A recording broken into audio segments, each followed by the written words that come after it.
Bonjour tout le monde, je suis Mariam Mouaddi de la deuxième année collège de groupe scolaire Al-Masal Al-Ma'arifi.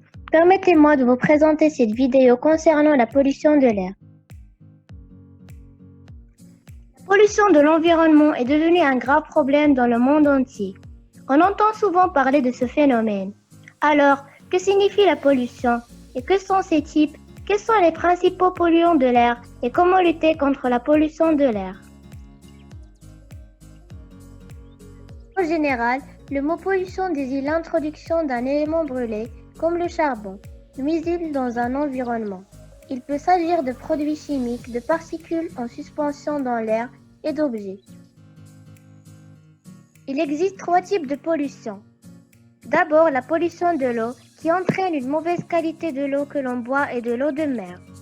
Ensuite, la pollution du sol, qui entraîne une mauvaise qualité des fruits et des légumes, puis nécessairement de viande que l'on mange. Et enfin, la pollution atmosphérique ou pollution de l'air, qui est notre sujet principal. Elle entraîne une mauvaise qualité de l'air que l'on respire. Parmi les principaux polluants de l'air, le dioxyde de carbone. Son origine est la combustion des produits contenant principalement du carbone, par exemple le pétrole, le gaz naturel et le charbon. Le dioxyde de soufre. Il provient essentiellement de la combustion de combustibles fossiles contenant du soufre. Le dioxyde d'azote. Il provient des installations de combustion et de la circulation automobile. Ozone.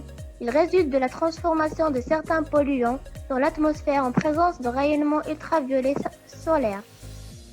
Particules en suspension. Ils peuvent être d'origine naturelle comme le volcanisme ou liés à l'activité humaine. Parmi les sources de pollution, les fumées des usines et des voitures, l'éruption des volcans et les incendies.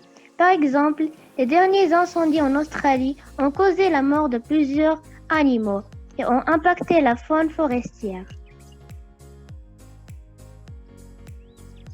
Pour faire face à la pollution de l'air, il faut encourager les transports communs, utiliser des moyens de transport écologiques et surtout favoriser les énergies renouvelables. Nous arrivons à la fin de notre sujet et n'oubliez pas, nous n'héritons pas la terre de nos ancêtres, mais nous l'empruntons à nos enfants.